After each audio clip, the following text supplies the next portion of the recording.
want to fuck Beyonce and Rihanna. We'll see which one of those things happen first.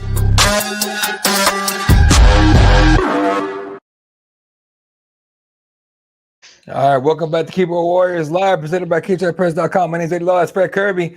Shooting the shit on the day with McGregor, Conor McGregor, the big C-Mac. The guy is 99% of you motherfuckers are still obsessed with for some reason, even though he ain't fought in a month of Sundays like my colleague here says all the time. And somehow, 18-month suspension for whereabout failure. So I'll just give you guys a couple of details here before we let Fred dig in on this real quick. 3 missed tests. It was whereabouts failure. It's technically what they're calling it. It was all in 2024, all right? The very first one happens to be the day he pulls in the Michael Chandler fight. So make that what you will. But when you first heard about it, man, the good old notorious Conor, the notorious doesn't fight fucking ever. The notorious screaming at press conferences that aren't UFC fucking events, McGregor. That fucking guy is somehow only suspended 18 months for whereabouts failure, and he's supposed to be ready fucking just in time for the White House card. What did you get from the news breaking? Well, okay, so here's the thing. When I first seen it, I didn't really see that it was a whereabouts thing. I didn't see any of the times or dates of exactly when it started or when it would go to. So when I first seen it, I was kind of like, oh, shit, that's probably the last time we'll see Conor McGregor, because I just sort of seen the 18-month thing. I was like driving. I seen it in passing or something.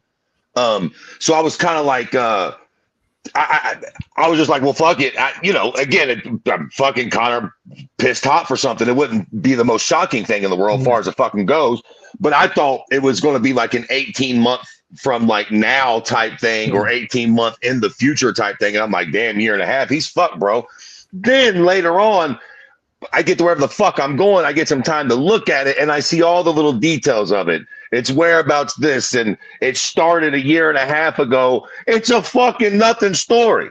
It's a bullshit story.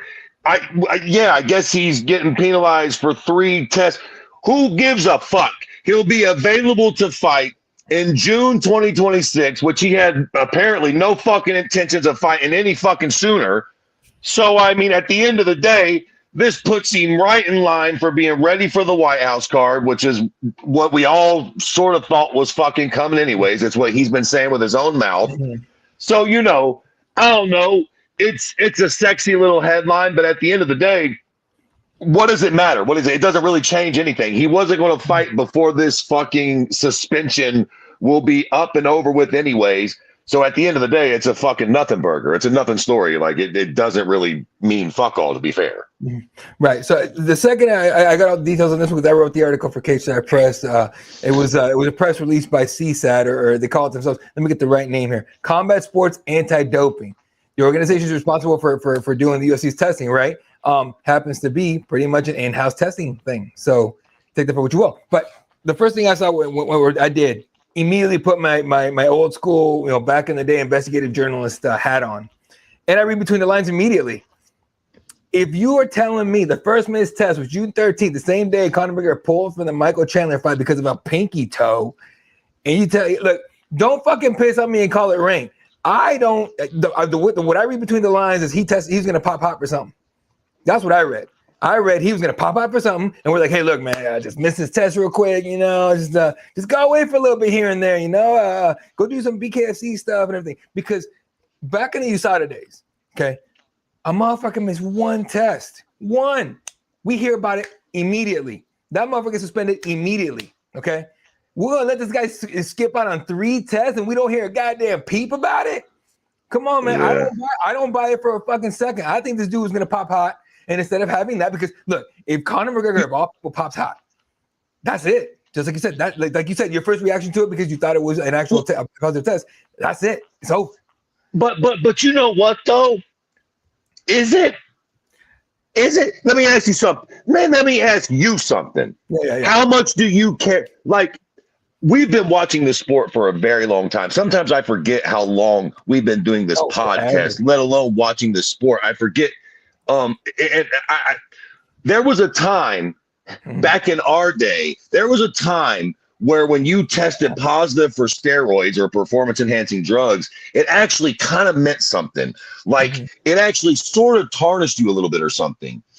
I feel like in a weird way, we're numb to it now. Yeah. I mean, all of our heroes have tested positive damn near, from Anderson fucking Silva to John Jones. Now, again, the picogram thing, Anderson fucking broke his leg in half. We can go back and forth, but Vitor Belfort, Josh Barnett, the list goes on and on and on and on. At the end of the day, what does it really matter? Do we really care? I still think John Jones is the fucking GOAT. I don't think that he's the greatest fighter of all time because he was taking steroids. He might have been.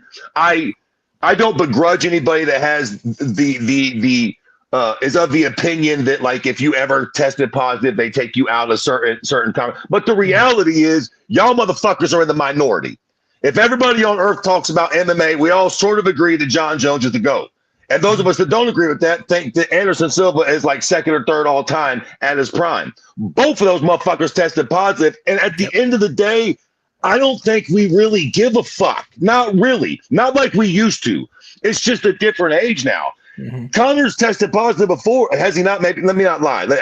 Has Conor ever tested positive before? Even like one of these bullshit tests or something? Let me not. Maybe he hasn't. Maybe he hasn't. Well, that goes more on to my point. I don't know whether he has or hasn't, but I don't really fucking think it matters. Like, certain people will care for sure, but the overall Joe Blow public, when the UFC signed this deal with Paramount, the fucking eyeballs they want to bring in, the quote unquote casual, that fucking guy or girl does not really give a shit what these people are fucking shooting in their arse. Quite frankly, I think most of them are probably like, yeah, go ahead. If it's going to make the fucking game or the fights more compelling and entertaining, most people genuinely, I just don't think give a fuck anymore. I'm on a fucking rant now, but it's almost like fucking snitching. Back in the day, if you snitched, somebody would have killed Tekashi 6ix9ine if this was 1992. We live in this weird world now where you can just sort of be a gangster, flat be a snitch, and everybody just kind of rolls with the punches. Like, you're a fighter now, you get caught straight up cheating, and we're all just like, okay, well, how long's this suspension? Because we actually really like watching him fight. I mean, like, how long do we not get to watch him fight? That's the only thing we're really sour about. Like, when he comes back, we're going to be lined up to watch the fucking guy fight again. TJ Dillashaw cheated his tits off, and if his fucking shoulder didn't fall apart, I'd watch him fight tomorrow. No, here's the thing. You're absolutely right. We're at the point we don't care and everything. I think where I come from everything from a journalist standpoint, right? And the thing is this, if you're going to sell me on something, right? For example, back in the day when Conor first got into the sport, he's talking about the drug testing system is flawed. It doesn't work. Guys get away with it and all that shit. He was 100% right? But he wanted to walk around like he's natural and all that shit. And then fast forward to now, it's like, what are you doing now? Right? So here's the thing. Like, when you come into the sport and you tell me like, we're going to take, look, okay, bottom line, why the fuck, if we're going to let this kind of shit just fly, is Jeff Nowitzki going up to giving motherfuckers jackets for 50 clean tests? Why the fuck are you trying to sell me on something? She's like, we're trying to be a clean sport. We're trying to be a legitimate sport. Remember Dana trying to compare it to NFL? Talking about like, we want to be like the NFL where everything's legit and we have drug testing. I was like, that's horseshit. It's horseshit. We've known it's horseshit. Boxing, it's horseshit. In boxing, it's horseshit. We know boxers get away with shit left and right. All right. Stop telling me that this is a clean sport. It's up and the up and up and all that shit while you're bullshitting everybody, all of us to our faces and everything. Just tell me, hey, look, his leg got fucked up, got broken. He needed PEDs. Because I would accept that. Right. If you told me Conor McGregor did PEDs because he wanted to come back from a catastrophic leg injury because you wanted to fight again, I'm with you. Okay. I do not hate Conor McGregor. I don't even dislike him. Right. Do I want to see him fight just as much as fucking you do? I would love for him to be on the White House card, but don't fucking sit there and tell me this motherfucker's natural. Don't come and say, yeah, he just, he needed 4 years away. No, he don't want to fight. He had no plans of fighting, okay, at all. Clearly, you know this. We agree on this, right? And suddenly this White House card comes up and says, oh, I want to do this shit. Now, all right, cool, great. Get in there, get healthy and all that. But stop telling me you're fucking clean. Stop telling me your sport is clean because it's goddamn not. Stop trying to tell me this and testing that when it's bullshit. Right? This is horseshit. This 18 months because of whereabouts failure. No, the motherfucker was gonna pop hot. Tell me that. All right. That's the reason people hate fucking baseball now. Because baseball tried to play it off for years, for decades, right? About these guys are clean. So suddenly it pops hot. Someone pops hot. The news gets out. The Baco case, right, comes out and gets hot. What are we gonna do? We got to ban all these guys. Now you're stopping all these guys from getting to the Hall of Fame because back in the day you were cool with everyone roiding, but now you're not. It's all horseshit. Just be on the up and up, man. Be on the up and up. I'd be okay with it if you were on the up and up telling me these guys are roiding to get healthy. I'm okay with that. Yeah, Yep. yeah. I feel like a lot of people would still try to call bullshit or whatever. But I get your point, sure. though. I get your point, though. And, you know, if you're gonna piss on me, at least just a minute. Don't tell me it's raining. You know what I'm saying? Like, I get it. Yeah, I can dig that. I can dig that. That's my only problem with the whole thing. I have no issues with Conor McGregor fighting. I would love for him to be on the White House card. All right, I think that'd be great. I just fucking hate to be Michael Chandler because I'm married. I'm kind of done with that matchup, even though it never happened. But outside of that, just fucking get him on there. John Jones, if John Jones is fucked up doing coke and all shit, you and I joke around about time. Let the man, like, he's a wild boy. Let him be a wild boy. If he gets in there on fight night and fucks somebody up, awesome. Let's go. But stop telling me he's a good guy. All right, stop trying to tell me with your fake Christian stuff. Stop trying to tell me Conor McGregor's a good dude and all this shit. Like, come on, dog. It's funny that you say that because actually one of the fucking random things that ran through my head earlier, when I first seen that Conor McGregor tested positive or something, my immediate thought before I read anything else, it flashed through my head. I thought, well, he's clearly been coked out of his mind for like 5 or 6 years now. Like, I mean, he's been just zooted and tooted since, you know, like after the fucking Eddie fight, like after the Floyd fight. He has been zooted to the fucking gills in clubs seen all around the world. And then I thought, you know, there's that famous line where John Jones was like, motherfucker, I did coke 2 nights before and beat your ass. And he's talking to Daniel Cormier, one of the greatest fucking fighters that's ever been born. Now, we can say what we want about Conor now. He's a bit of a joke now. But at his peak, Conor was one of the best fighters we've ever seen. And I just, for a moment, it flashed in my head, like, should everybody be doing cocaine? Is there something to, because fucking,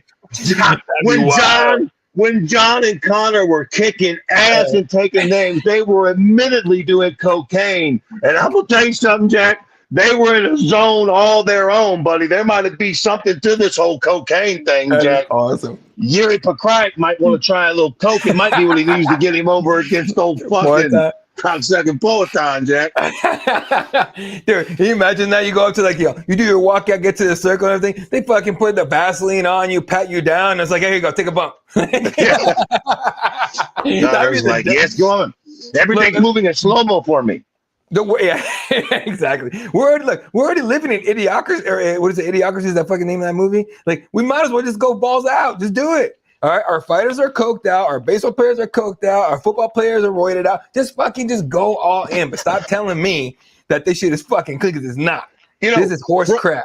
For all the crazy fucking shit they got out there, fucking 2-on-1s, medieval MMA fights, and fucking that crazy Russian organization. Sure, why not? Let's have a fucking organization where you get to do drugs. You got to at least do the same drugs. So we'll have 2 fucking participants that are high on smack fight each other, and then 2 people coked off their tits, and then 2 people drunk as fuck, and we'll let them go at it. I tell you what, I'm fucking talking shit, but I would probably on some deranged fight fan shit. I'd tune in. I looked at that fucking medieval shit for a while, so I'd probably give anything a chance. Motherfucker, I watch Karjitsu, okay? You don't think I watch that shit? I'll watch that shit all day, motherfucker. That'd be hilarious. All right? That's the thing. It's just be on the opposite. Just be honest that I'm watching fucking like PED users left and right. Druggies. Yeah. I'd be okay with it. I'm seriously, I'd be 100% okay with it. Just tell me the truth. Yeah. But if you're going to lie to me, fuck you, straight up. Because I'm not giving you my money on a fucking lie. That's horse crap. So anyway, so that's the deal with Conor McGregor. Again, just so you guys know the details. Suspend it. Hey, what's up? I was just like, that's the whole deal with Conor McGregor. A bunch of nothing. At the end of the day, the news is nothing. We will probably see him in June on the White House card. If I was a betting man, I'd say he's fighting 1 or 2 people, barring any weird injuries. Either they pull Nate Diaz out of their hat for the trilogy, which I love the idea of that, or they go with the fucking All-American Michael Chandler and they run that angle. But that's more than likely when you will see Conor McGregor next in action at the White House card against one of those 2 guys. That'd be some wild shit. But anyway, and again, just for you guys know the details. Suspended from September 2024, 18 months. We put him to March 2026. Plenty of time. He's already went on to social media. He's like, he's shutting off his social media and everything. People are like, oh shit, he's getting locked in. Nah, dude, he just has to go get some more, fly to Colombia or something. Go get himself enough to get himself to fucking enough of that shit to get himself through training camp to the fight, motherfuckers. Y'all chill. But if we get Conor McGregor at the White House, I ain't mad at you. Do that thing, bro. Do it. If you being a fucking whatever head, roid head, PD head, coke head, whatever it is, get you there. We ain't seen you in 5 years, man. Who knows? You might suck now. We know, but at least it'll give you a little bit of a bump, a little bit of a push. Anyway, UFC 320, man. Alex Pereira knocks out Magomed Ankalaev. What did you make of the fight? And did you? Does this put maybe in perspective? Last time, right? Last time out, Pereira comes out and be like, "Hey, I was like 40%, man. I was fucked up, but I took the fight anyway." Does that kind of explain that fight to you now? I mean, I hate when somebody fucking blames a loss on an injury as much as the next guy. We've seen this happen since the dawn of time. And sometimes I think fighters are full of shit, and sometimes I think they're actually right. You'd be hard pressed to fucking say that he wasn't fucking telling the truth at this point. I mean, listen, the first fight, I think we would all come away from, not taking nothing away from Ankalaev. I think we were all a little surprised when he beat Alex, certainly in the way that he did, mostly striking with him. I think we all kind of came from that. Well, that was a little fucking weird, right? That's why he got the immediate rematch, and we all went into this thinking, okay, this probably will be a little different. I don't think any of us expected it would be that different, but now that it's played out the way it has, it's hard to think that most of the time the fight wouldn't look like that, because even when Ankalaev did win, it was a close fight. It was 5 rounds of back and forth. When Poatan won, he fucking cut through him like a fucking hot knife through butter. So, you know, they're one win apiece over each other, but it seems like Ankalaev had to fight a fuck ton harder to get his win over Poatan than Poatan had to fight. So, yeah, man, I mean, it seems like clearly, I don't know whether it was his mind, his body, a little mixture of both, but something definitely wasn't quite right with Poatan the first fight, because, again, it's not like he just won this fight. I mean, he fucking steamrolled him. I mean, and it's not like he just like sort of landed a big punch and jumped on it. Now, he did do that, but he fucking came at him. The moment they said go, he almost fucking sprinted across the cage to sort of cut the distance off and jumped right on him. Now, he did end up landing a big punch and running that through, getting the finish, but like, it wasn't like he started the fight off passive and just kind of landed something. He came at him looking to land something quick, fast, hard, and early, fucking did and finished him. So, yeah, I think you'd be a bit of a fucking jerk to be like, oh, yeah, there was no difference. Clearly, there was a fucking massive difference. There fucking had to have been. My favorite part now is Ankalaev came out and put out a video of his apparently he had a broken rib or some shit before the fight. It's like, come on, dog, stop doing this. Like, even if you did, don't do it. But no, but that's just gonna be. That's how Lee Abdelaziz push it out so that we can get another a trilogy, which I don't really care to see. No, here's the bad news about that. He's not that popular. No, at all. So this is not the WWE, but it is also very much a game of entertainment. Yeah, it is. You can count the guys from John Fitch to countless others. They were extremely good fighters. They ended up getting their title shot, but it took them a month of Sundays to get there because they just weren't all that exciting. They weren't extremely compelling off the mic or on the mic.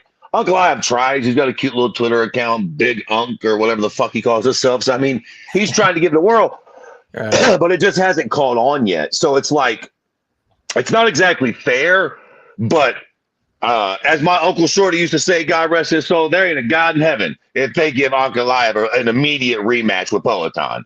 He got rid of that. You had your shot, homie. You'll get another shot at the belt, but you will for sure earn it. He going to have to fight once or twice, at least once, and he better get an impressive win if he wants a shot at that, because he's just not that popular, man. Poatan is one of the most popular guys in the game. It isn't necessarily fair, but that's always going to buy you a little goodwill. Look at Conor McGregor. That motherfucker ain't won a fight in a month of Sundays and still could come in and headline a card because, like it or not, for better or for worse, the motherfucker's popular as fuck still. That matters, man, big time. 100%. No, and you're right. I think Big Ink or whatever. No, I don't know what the fuck. Whatever they call him. Big Unk, I think. It was just cringy as shit, right? And it was definitely, it wasn't him running that shit. That English is way too goddamn good for it to be him. But but either way, no, there's no trilogy. I didn't want to see no fucking trilogy whatsoever. Now, here's the other thing, and again, we obviously we haven't been on since for a couple weeks now, but Rest in peace, Arthur Jones. Under John Jones' older brother passed recently in his sleep. It was incredibly sudden. All that they're gonna have, I believe, this weekend or sometime this week. They're gonna have the memorial in New York. And again, all our thoughts with John Jones and his family. But Poatan made that same point. He goes, "Hey, look, man, I was gonna ask for something here, but let's just have a moment of silence for Arthur Jones," and he did. In the post fight, they asked him, "Were you gonna ask about John Jones?" And he goes, "I'm only gonna address it once. Yes, I was going to ask for John Jones at the White House. I want a super fight." That's what he said. So that, to me, is got to be the fight to make for the White House, right? I don't – would I want to see Tom Aspinall against John Jones? Sure, 100%. But this fight, I think it's a little different. I think we just talked about entertainment. Right, the White House right now, it's nothing but about entertainment and just fucking people pleasing motherfuckers left and right, just giving them whatever they want to hear. Right, that's what the White House is right now. Let's be real. I don't care what side of the fucking aisle you're on, or if you're on any side, because I'm not on any side. Both sides are ass. But that's what it is. You want entertainment? That's entertainment. Yeah. So here's the deal. For me, I'm still. If we're going to see John Jones, the greatest fucking fighter that's ever fought, I know, again, now we can get back to what I personally think and not of all the bullshit. I don't give a fuck about them tests or them picograms. I don't care about that car crash, them white girls, or none of that. I don't care about the cocaine or nothing. John Jones is the greatest fighter I personally have ever seen fucking fight. Period. Bar fucking none. And if I only get to see John fight one more time, I know it's fun to shit on John. I know it's fun to say that he ducked Tom. And maybe you can make a pretty good argument that he did duck Tom. But I still think he's the greatest fighter we've ever seen. I think that every time you get to watch that dude fight is a fucking pleasure, whether you like what he does outside the cage or not. He's the fucking GOAT. If Tom Aspinall beats Cyril Gane, if John comes back, I gotta see him fight Tom. Because I think he's the best. If he loses, I want to see him lose. He's at heavyweight now. Pereira. Now, if Tom Aspinall happens to lose to Cyril Gane, as unlikely as it may be, if he does, fuck yeah. John Jones, Poatan with a fucking bullet at heavyweight. Let's fucking go. Hell yeah. Do the rematch with Cyril and Tom on the same card. So if John feels real froggy and he gets past Poatan and Tom wins, maybe we can get that mustard back. But if Tom comes out and beats Cyril, I just still feel like John's the GOAT. Look, I love Poatan like anybody else, but the reality is he got fucking starched by Izzy at middleweight. I know. He moved up. He went on. Izzy lost some fights. Nonetheless, he's been knocked unconscious by a middleweight, if not one of the greatest strikers we've ever seen at middleweight, a middleweight nonetheless. And he did lose his last fight to Ankalaev. Now, again, I think he was a little hurt, so on and so forth. Nonetheless, John Jones is fucking undefeated. We've seen Pereira beat before. If they do that fight, John gets the takedown, gets the quick sub like he did against Cyril Gane. Everybody in hindsight's going to go, well, of course John did that. He's fighting a kickboxer who has no grappling. If John comes back, baby, I think John should bet it all on black and fight Tom Aspinall. Win it all or lose everything. I mean, again, if Tom loses, the Poatan fight is right there, and it's exciting as fuck. But I do think, again, if we just take a moment and go back, John's old, so there is that. But if John has not gotten too old, let's just be super clear about it. I love Poatan, and he's a bad lad. But if John has not gotten old overnight, John Jones is going to beat the dog shit out of Poatan if they line this fight up. Make no mistake about it. Now, John's not going to strike with him for very long, but he's going to take Poatan down. And when he does, it won't be like when Big Unk did it. It's going to fucking be some mean elbows. It's going to be nasty business. And I think, quite frankly, I don't want to get too crazy. I think unless John gets knocked out quickly, he probably makes relatively quick work of Pereira just because of the grappling disadvantage. It's easy to get caught in the moment right now because of how good Pereira's look. But John's John, boys and girls. Like, even at an old age, he's probably going to toss Pereira to the ground. And again, in case y'all have forgotten, you see what Pereira did to Big Unk, those elbows. John invented that kind of shit. You understand? Like John is you think fucking Pereira look nasty on top.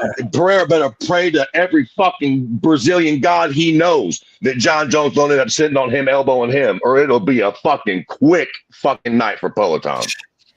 For real, dude. And you know, that's a good point. Probably that's probably what will happen, honestly. But either way, so that's what happened. And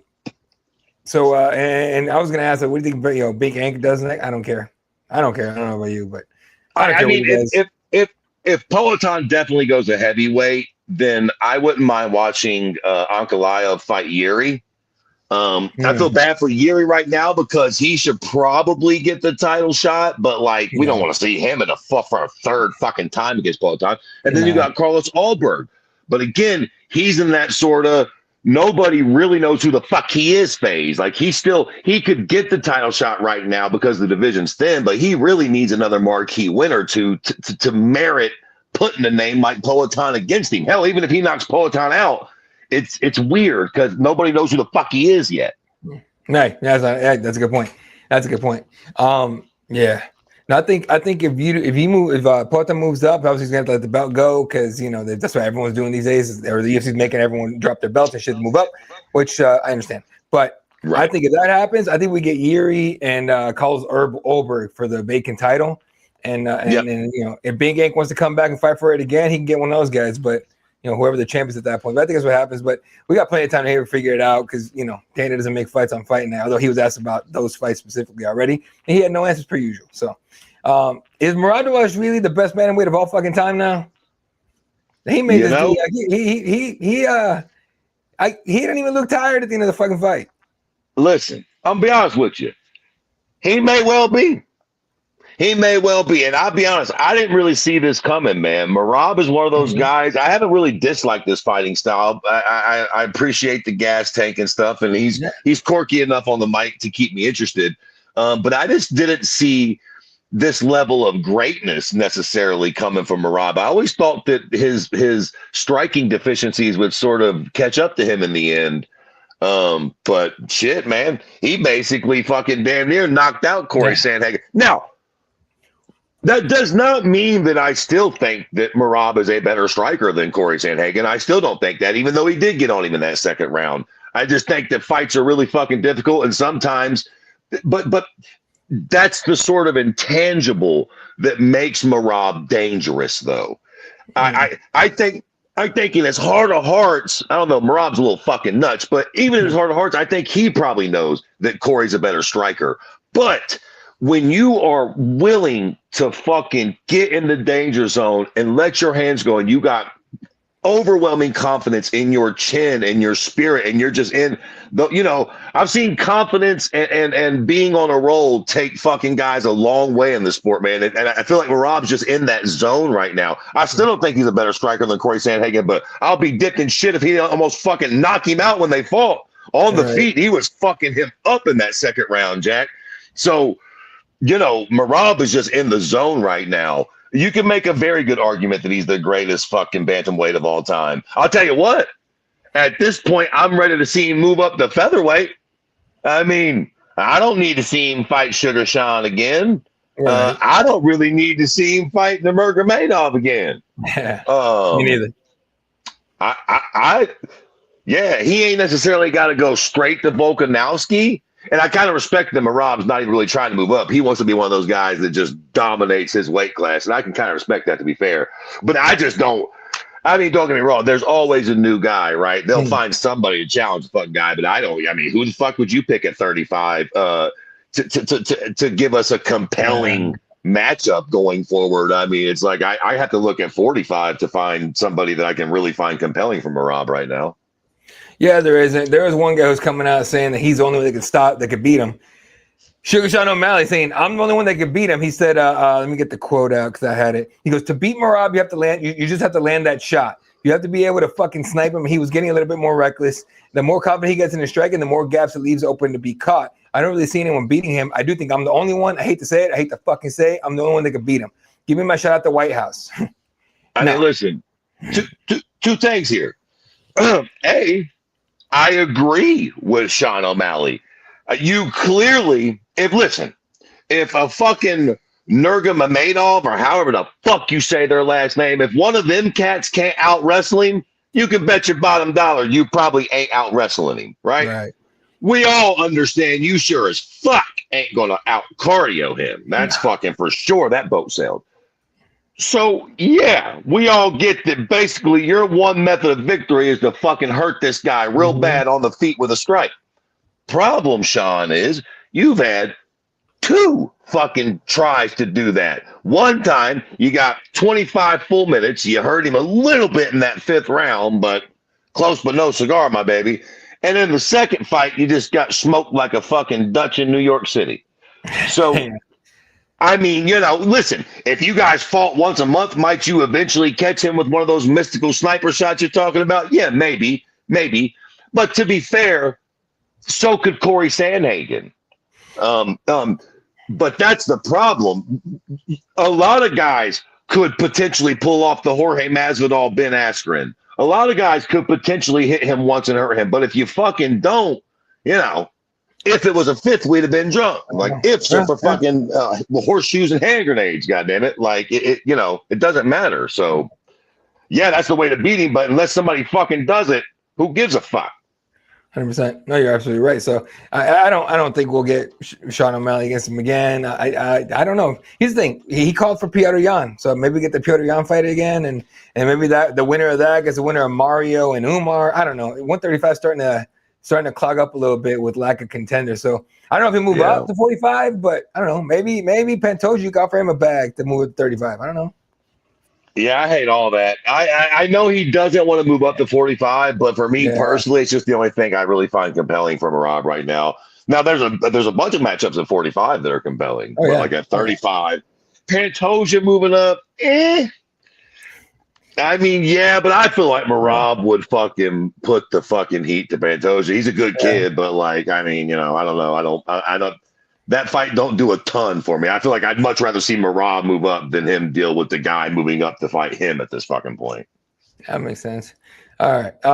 Let's see any other fights on this fucking card we want to talk about. Probably not. Yuri got the knockout in the 1st round with Khalil, or 3rd round with Khalil. No. Whoa, hold on. We can't gloss over that. I know we're a little short on time here, but like, was it just me or? Okay, so I admittedly was a little preoccupied during that fight. I watched the first 2 rounds pretty much all the way through. And then I had some shit to do during the 3rd round. Yeah. The first 2 rounds, I'm looking and I'm like, first off, I don't know what the fuck's going on with Yuri. He was slipping around. His fucking feet he was getting touched up. I mean, he looked like fucking shit those first 2 rounds. Let's be fucking super honest. Like, he didn't look good those first 2 rounds at all. And then I had a fucking friend come by. He's fucking bothering me and shit. Next thing you know, I look over and the fight's over and Khalil's fucking bleeding like a slit pig.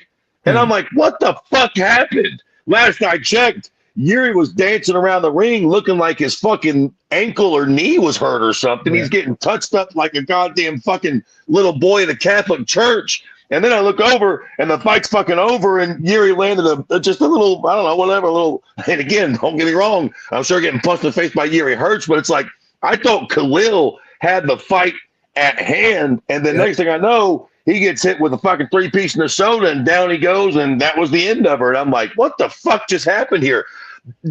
Was the whole 3rd round like that? Like, did the tide just turn for Yuri in that 3rd round? Because I swear, from what I remember, Yuri was getting fucked up the first 2 rounds. He got pieced up a little bit. Yeah, he's getting hurt. He got hurt at one point, but like Yuri's movement's always so awkward that it's hard to tell when he's hurt, I guess. But Khalil was throwing nasty hooks. He was trying to kill him. He was trying to finish that fight when he saw him hurt. And almost like Yuri played possum a little bit, got him to tire out. Yeah, that 3rd round, Khalil slowed down a little bit, and Yuri just landed a shot that hurt him, and then he overwhelmed him, and that was that.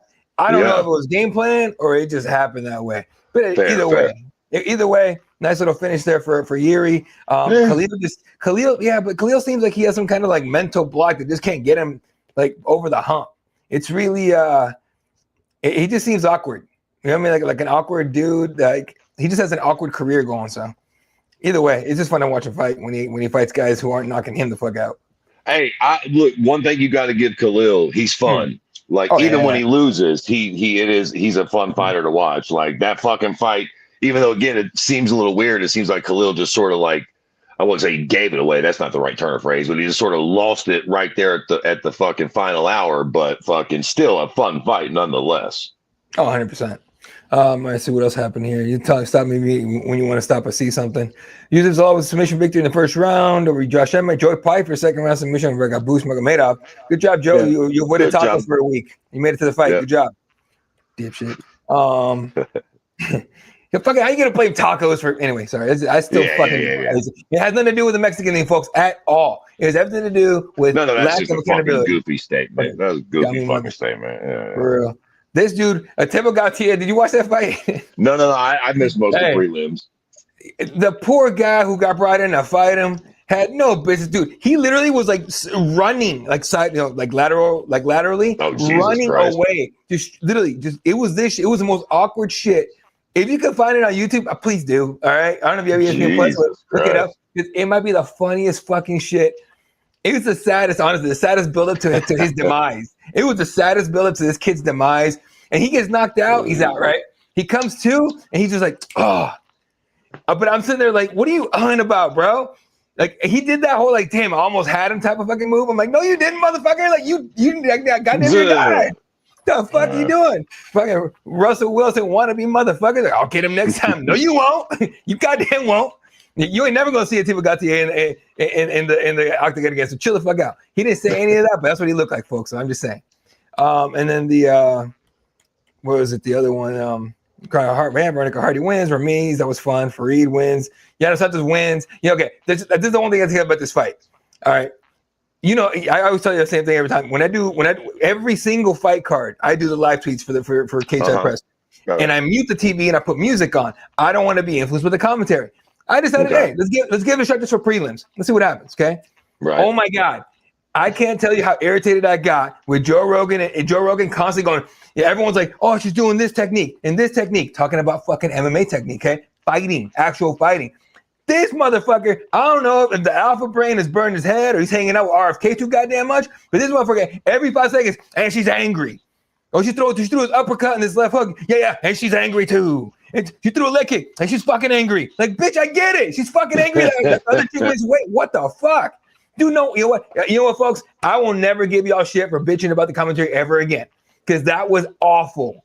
Like, dude, I didn't learn a fucking thing about this fight from you, Joe. You might just shut the fuck up. I get it. She's mad. I get it. She's angry. Goddamn. It was so, dude, I muted it after that, dude. I couldn't do it no more. Like, I already had very little respect for Joe Rogan. That shit almost went out the window at the end of it. Like, God damn, boy. Like, I know you're stupid, but fuck. Anyway, that's what I just want to get that out there because it was just like silly shit. And Punahele Serena, I'm super hyped for this cat winning, honestly. He's doing great at 70, by the way. It's 3 in a row, 4 in a row, whatever it is. Fucking dope night for him. Nice. Let me check the headlines here because that's all I really had planned. Quickly before we wrap up, also, did you catch the well, at least the main event from the bare knuckle, Mike Perry and fucking Steven fucking Jeremy Stevens? Yeah, Jeremy Stevens. I did not. I meant to. Thanks for reminding me. I meant to go watch it. What happened? I know Perry won, but yeah. Well, right. And to be fair, I didn't watch it live either. I caught the highlights on fucking. I am so still not calling it X. I just call it Twitter. I don't give a fuck if they change the name. I'm gonna call it Twitter forever. I caught the highlights on fucking Twitter, but bro, fucking, I will say, dog. I'm gonna tell you something, Jack. I've been watching fights for a long time. All kinds of fucking degenerate fights. That goddamn bare knuckle boy. I don't know whether I'm getting old or whether they've just pushed it to. Man, I can barely watch that shit. That is some brutal shit, Jack. Man, I watched a couple of the prelim fights because it was just like live on YouTube or whatever the fuck. So for the Jeremy Stevens and the Mike Perry card, I watched a couple of the prelims. Bro, man, these motherfuckers' faces are just falling apart with every punch because, again, obviously, like, fucking no padding at all. And their knuckles are just disintegrating. Like Gone. homie's knuckle was just crushed after like midway through. Like I can see it just watching him move around in the ring. Like, bro, what the fuck? This is fucking. And you know they're swinging, so at times they're fucking hitting knuckles with each other. It's like, woo, shit. And y'all can't even grapple. It's like bare knuckles. So you guys just got to keep fucking knocking the dog shit out of each other. I mean, woo, fuck. Like, it was. Okay. Anyways, I say all that to say, if you've seen it, we see Mike Perry win again. Another impressive performance. Jeremy Stevens is a bit smaller than Mike Perry, but it's interesting to me. How much credence do you give to the art that is bare knuckle boxing? Because or how much credence do you give to fucking who's the fucking goofy the kid that's fighting Tank Davis? Jesus fucking Christ. Jake Paul. How much credence do we give to Jake Paul's boxing? Because how does Mike Perry look so good against Luke Rockhold? And I mean, even Jeremy Stevens, he is just crushing these guys bare knuckle. And again, I know Luke's a bit past his expiration date. Jeremy Stevens is kind of small, but he excels at bare knuckle. He looks fucking great. He's made for it. He loses a boxing match to Jake Paul.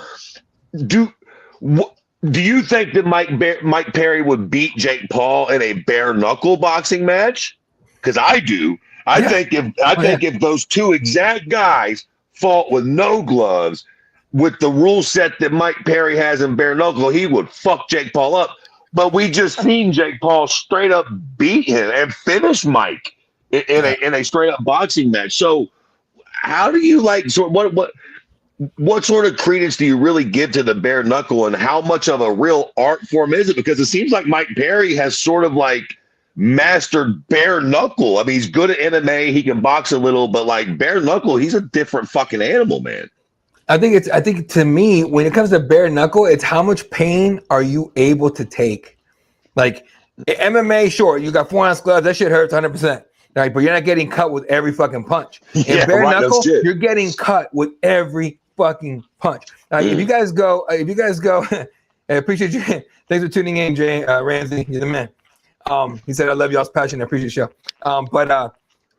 So it's a different kind of art, because it's how much pain can you take along with the actual striking and everything, right? And boxing and all that. It's how much are you willing to pain can you take? How much are you willing to take? What do you want to do to another human being to fucking win?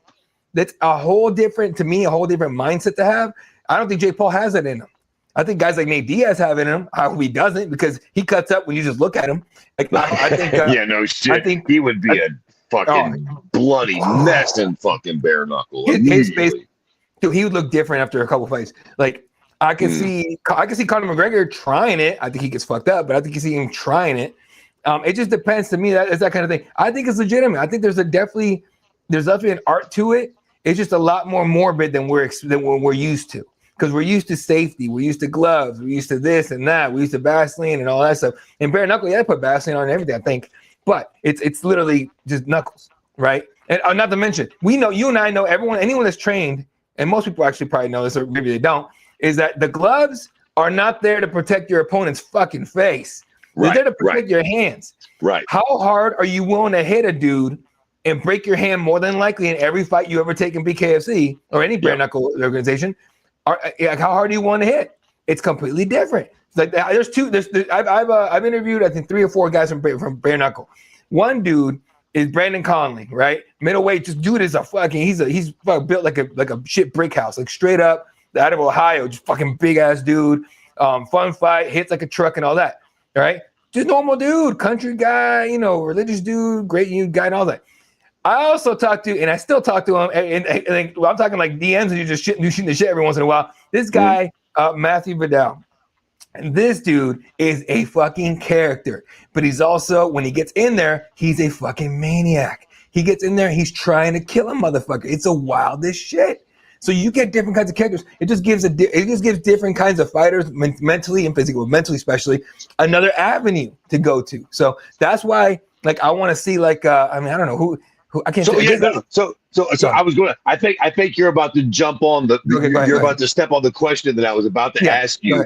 One guy right now from the UFC's roster, who do you think would do well in bare knuckle boxing? Because to your point, I agree with you. I think it's an art. I don't think you have to be the best boxer to be the best at it. Surely your grappling or kicking don't matter. But to your point, I think your pain level actually matters a lot. Like who can really endure it. But you also got to have a decent level of boxing. You got to know how to land them shots, and you got to have a little stank on your punch. Because again, make no mistake about it, Mike Perry can box a little, and he definitely fucking hits hard, but different fucking ball of wax when he's hitting you with them fucking knuckles. And you know what's interesting? When I watch Mike Perry do the bare knuckle boxing, it almost looks like at times he swings like this. Like he keeps his fist vertical almost, like he's almost using it like a dagger because he knows he has those knuckles, man. I thought that was sort of interesting. Not everything was sort of so like straight on like traditional fucking punch style. But who's a name that you think in the UFC's roster right now that could just go to bare knuckle and actually have success at a high level, a la Mike Perry? Sean Strickland, I think, could do it. I think Sean Strickland's a maniac. He can take any kind of pain. But he can box. Like that Philly shell shit is not an MMA thing, folks. That's a boxing technique. The Philly shell is old as time is. I think he would do it. I wouldn't mind seeing John Silva in there. I think that'd be dope because John Silva's a psycho. But the one guy who's proven he can do it, all right, and follow me on this. He's proven he can do it. He already challenged for the title, and he came out looking like he was in a fucking BKFC match. Khalil fucking Roundtree Jr. against Alex Pereira. His face was literally like this, and he was willing to keep going. That guy would be terrifying in bare knuckle. So I got two guys. Poatan. I think Poatan does most of his damage with his hands. I think he'd do. I mean, getting hit by him bare knuckle probably wouldn't be very fun. And just for the sheer fucking entertainment of it, Derek Lewis. Yeah, Derek Lewis. I'd like to see Derek Lewis bare. I just see if anybody. I'm just curious who would have the stones to get in the ring and actually bare knuckle box Derek Lewis. Now, I think who do they got? They got is it Big Ben? Big Ben Roswell. I was gonna say Big Ben Roswell do it. I ain't mad at that. If Derek Lewis had to go and you did Derek Lewis versus Big Ben bare knuckle tomorrow, like, yo, I might even pay you $10 for that, Jack. I might fucking go to that shit. Yeah. That's interesting. Ramsey got a couple ideas here. I would love to see my guy Carlos Prentice in BKFC or DBX's the boxing, dirty boxing. Justin Gaethje would also be very fun and bare knuckle. Now that I'm thinking about it, I mean, the human highlight. Oh, also, before I forget, I was going to mention this. I don't want to switch this fucking subject too much on this, but before I forget, the Vanderlei shit. Did you fucking see Vanderlei get fucking sparked by a fucking random shot after? I mean, what kind of fucking nightmare fucking horror show is that? So check this out. I'm a little backstory here. Let me just get through this guy's through Ramsey's comments real quick. He's gonna get liquored up anyway and not feel too much pain. 100%. But Carlos Prentice can only fight bare knuckle if you let him have a cigarette in his mouth. That's the only way I watch it. All right. And ever since this guy, I was in the media room at UFC 319 in Chicago. He walks. We smell cigarettes. Like, who the fuck is smoking in the building? And when we saw Carlos come around, this guy. Yep. And he comes up. He just, "What's up, guys?" At bare knuckle, they should be allowed to have one shot of tequila in between every round just because of what they're fucking doing. They got to take a little sting off of the fact that their face is falling apart. Give them men a shot of tequila. Give them men a little shot of tequila in between the rounds, Jack. Man, they fucking earned it. Let them do that thing. And then Cody Garbrandt would get BKFC. I think he'd do something. I think that would be interesting. I know he can put him out. I wonder how he would handle getting hit, though. I wonder how he would handle getting hit with them fucking bare knuckles. He's a tough kid, though. He's a tough kid. It'd be interesting. Yeah. All right. So when that Vanderlei stuff happened, I happened to be at a somewhat fancy dinner thing with my wife for her work and all that, and we're sitting there, and I had told my friend, "Hey, send me the link. I just want to see what Vanderlei looks like boxing. I've never seen him box, right?" This dude. I have filet mignon in front of me. I got my fucking my fucking old fashioned right here. Everyone's all suited up and shit. I'm talking like people that are like business people. I'm just there being. I'm just what do you call it? I'm just eye candy for my wife. I don't know, fuck. So I'm sitting there, and I got the phone under the table, just like looking at him like this the whole time. And I shit you not, like he's headbutting this motherfucker repeatedly. I'm like, I'm literally looking at him like, what the fuck is wrong with you, man? He just throw hands. He can't box with the shit. So anyway, end of the fight, he gets DQ'd.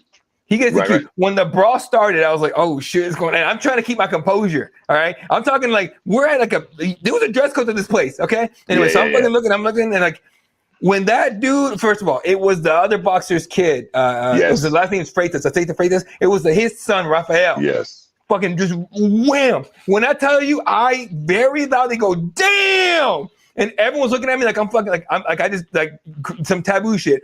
And so they go, are you okay? And I go, I just saw a guy get knocked out. When I tell you, every man worth of shit got out of their seat, came around and stood behind me because they wanted to see it too. It was a funny shit. Hilarious. I got a bunch of old white dudes behind me like watching this fucking video on my phone, and then they're like, "Oh, they're asking me questions about who it is and shit and all that." I'm getting the stink eye from everybody else, and I'm like, "Don't worry about it." Like, oh shit, it's like literally like 6 old white dudes behind me watching this shit, dude. It was like when Vandy got hit like that and he just died. I'm like, yo.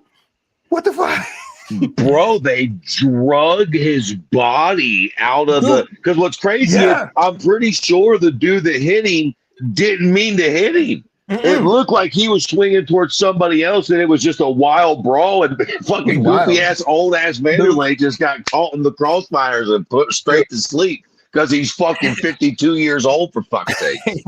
Why are you boxing, Dave? Anyway, but money, I guess. But anyway, no, the thing that bothered me was that he immediately, and Fabricio Verdun was there starting shit too. He was in one of his corners. Well, naturally. They all came out playing the goddamn victim. Like, dude, stop it. Vanderlei headbutt his motherfucker repeatedly. They ain't no, like, I'm not surprised. Not to mention, when the brawl started, y'all were throwing hands too. The fuck are we talking about? You are all to blame, right? Sit the fuck down and shut the hell up with that bullshit. So that was just wild. But it was, dude, I have not laughed harder after the fact. Like, just like, yo, that was the wildest shit. I didn't get in trouble either. I thought I was going to get some shit from my wife. She didn't think it was that bad. But anyway, like, it was the wildest shit, dog. I was like, yo. Vanderlei should have never been in the ring either, though.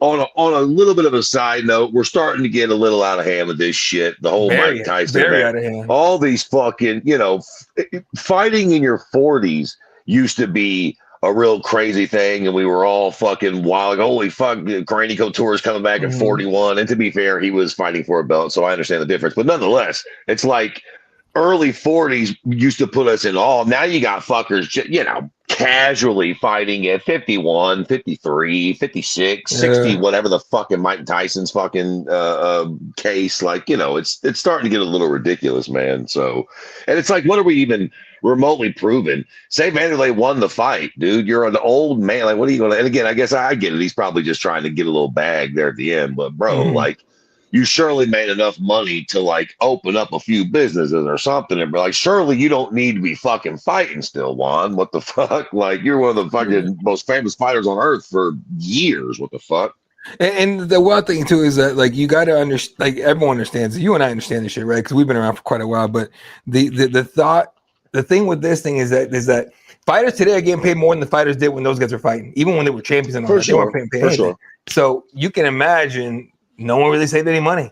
Maybe they did, maybe they didn't. Who knows? Like, there's very few guys that are out of the game that are doing well. One guy, GSP, is doing just fine, just chilling, training for fun.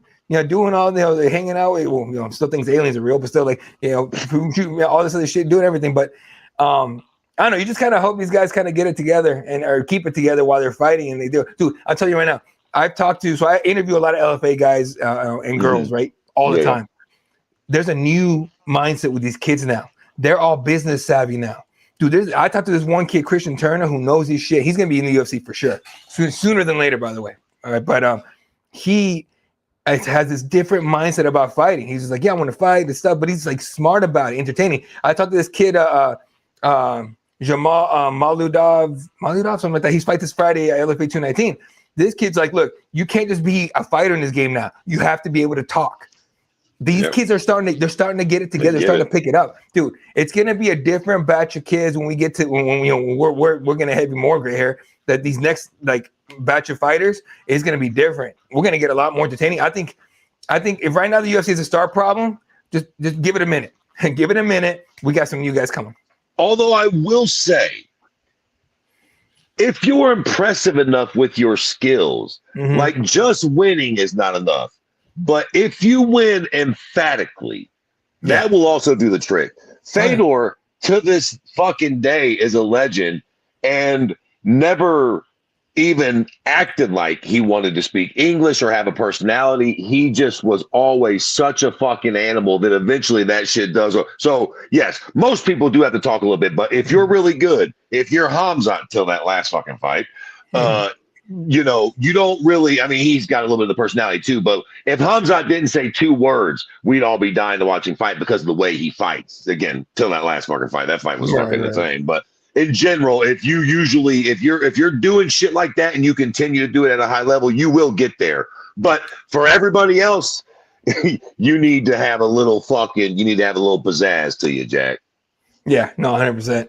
100%. So I'm telling you, man, these new fighters, they got it down. They're gonna be different. All right, anything else you want to touch on when we get out of here? Nope, I think that's about it. I think we got everything wrapped up. All right. Apparently, there was one guy in tonight's contender series. I'm about to go back and watch it, but he got knocked out in 15 seconds. Oh Jesus! So I'm gonna have to. Yeah, that's always fun. That's a good fight.